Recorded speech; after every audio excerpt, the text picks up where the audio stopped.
नमस्कार, मी तुषार शेटे. सिविक मिररच्या या विशेष व्हिडिओमध्ये आपलं स्वागत.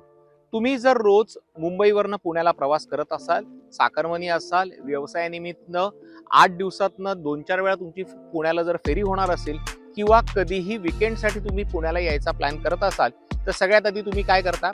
खंडाळा घाटात ट्रॅफिक किती जाम आहे ते बघता आणि त्यानुसार तुम्ही तुमचा प्लॅन बघता.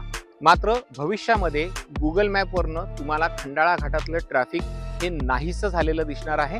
त्याचं कारण आहे मुंबई पुणे एक्सप्रेस हायवेवरचा मिसिंग लिंक.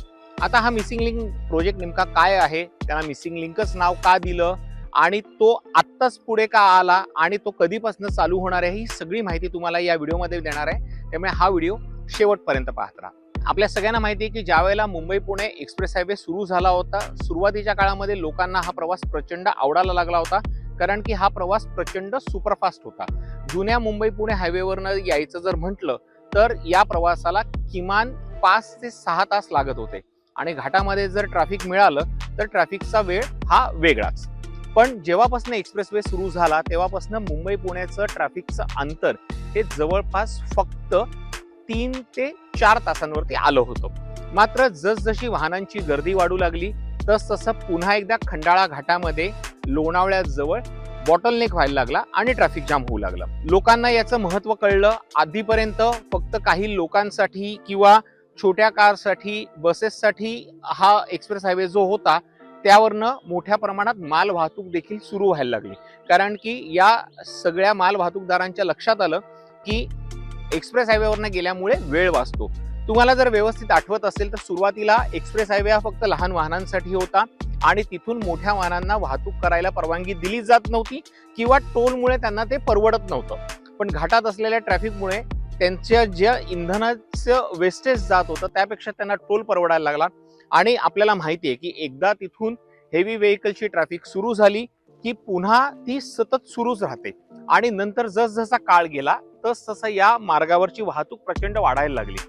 आपण जेव्हा गुगल मॅप चेक करायचो तेव्हा तुम्ही मुंबईतनं प्रवास करत असाल किंवा पुण्यातनं प्रवास करत असाल, तुम्हाला एका ठिकाणी हमखास जाम दिसायचं, ते म्हणजे खंडाळा घाटातलं नागमोडी वळण. आता हे नागमोडी वळण जर पाहायला गेलं तर याचं अंतर आहे फक्त 13 किलोमीटर. म्हणजे खंडाळा घाट हा 13 किलोमीटरचा आहे. नो डाऊट हा घाट खूप मोठा आहे. 3 लेनचा जरी असला तरीही तिथे ट्रॅफिक जाम व्हायचं. आतापर्यंत अनेक अपघात तिथे झालेले आहेत आणि नुकतंच गेल्या महिन्यामध्ये जेव्हा तिथे प्रोपिलिन गॅसचा टँकर उलटला होता त्यावेळेला खंडाळा घाट जवळपास 32 ते 34 तास ठप्प होता आणि त्यानंतर पुन्हा एकदा चर्चा सुरू झाली होती, ती म्हणजे मिसिंग लिंकची. आता मिसिंग लिंक प्रोजेक्ट नेमका काय आहे? मिसिंग लिंक या नावावरूनच कळतं की मिसिंग म्हणजे काहीतरी मिसिंग आहे. मग आता हा प्रश्न उपस्थित होऊ शकतो की ज्या वेळेला घाट बांधला गेला त्यावेळेला त्यांना हे कळलं नव्हतं का? त्यावेळेला नागमोडी वळण घेत घाट बांधण्यापेक्षा सरळ सोट जो आता आडवा जो रस्ता बांधलेला आहे तो रस्ता तेव्हाच का नाही बांधला?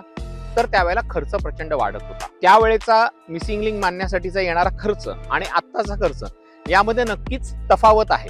पण त्यावेळेला जेव्हा रस्ता बांधायला घेतला होता मुंबई पुणे एक्सप्रेसवे, त्यावेळेला याचं व्हायबिलिटी गॅप फंडिंग हे फार मोठं होतं, त्यामुळे ते शक्य नव्हतं आणि नंतर ही काळाची गरज निर्माण झाली म्हणून हा प्रोजेक्ट करावा लागला. आता हा मिसिंग लिंक प्रोजेक्ट काय आहे? खोपोली एक्झिट पासनं ते सिंहगड पर्यंत हा रस्ता तुम्हाला सरळ सरळ कनेक्ट करतो आहे. पाहायला गेलं तर याच्यामध्ये 13 किलोमीटरचा घाट रस्ता आहे किंवा हा संपूर्ण रस्ता जो आहे तो 13 किलोमीटरचा आहे. यामुळे होणार काय आहे की तुमचं प्रवासाचं अंतर हे 6.5 किलोमीटरनी कमी होणार आहे आणि तुमचा प्रवासाचा वेळ हा जवळपास अर्ध्या तासांनी वाचणार आहे. मात्र इतका मोठा प्रोजेक्ट हा फक्त अर्धा तास, 6 किलोमीटर, 13 किलोमीटर इतक्या पुरताच मर्यादित आहे का?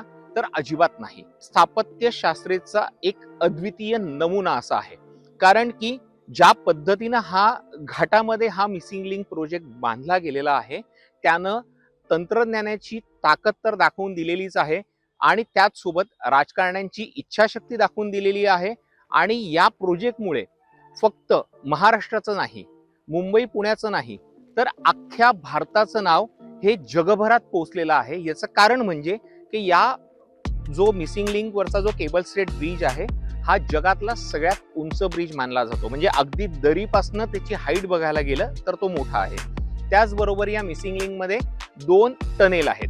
एक टनेल साधारण 1.5 किलोमीटरचा आहे आणि दुसरा टनेल जवळपास 8 किलोमीटरच्या आसपास आहे. आणि हा 8 किलोमीटरचा टनेल जगातला सगळ्यात मोठा टनेल ठरलाय.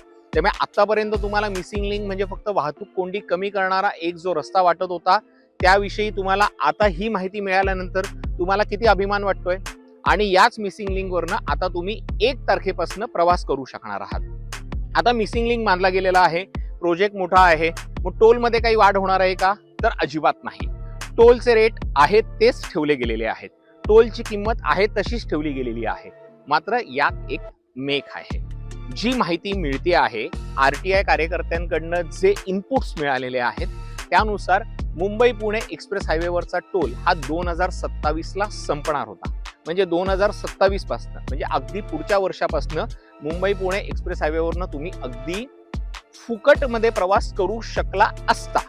मात्र आता एक्सप्रेस हायवे बांधण्यासाठीचा जो खर्च आलाय तो खर्च वसूल करण्यासाठी पुन्हा आता या टोल कंपनीला वाढीव मुदतवाढ दिली गेलेली आहे.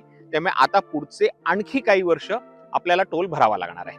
आता हा टोल 5 वर्षासाठी असेल, 10 वर्षासाठी असेल, 15 वर्षासाठी असेल, हे आपल्याला माहित नाही.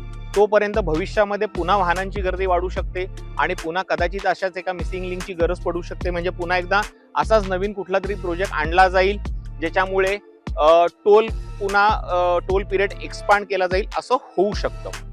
आता जी ट्रॅफिक म्हणजे जे सुरुवातीला मी व्हिडिओच्या आधी बोललो होतो की मुंबईवरनं पुण्याला निघताना तुम्हाला गुगल मॅप चेक करावा लागत होता, आता तुम्हाला गुगल मॅप लागणार नाहीये. कारण की खंडाळा घाटातली नागमोडी वळणं ही अक्षरशः आता बाजूला झालेली आहे. म्हणजे तो आपल्याला या मिसिंग लिंकमुळे खंडाळा घाट अजिबात लागणार नाहीये. यानंतर या मार्गावरनं प्रवास करताना तुमचा स्पीड लिमिट जो आहे तो आहे तसाच 100चा मेंटेन ठेवावा लागणार आहे. स्पीड लिमिटमध्ये कोणतीही कमी करण्यात आलेली नाहीये.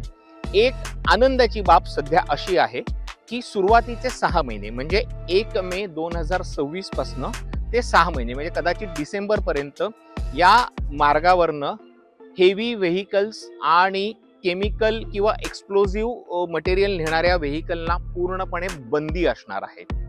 त्यामुळे जो छोटे कार चालक आहेत किंवा जे छोट्या वाहनांमधून प्रवास करतात त्यांच्यासाठी हा फार मोठा दिलासा असणार आहे.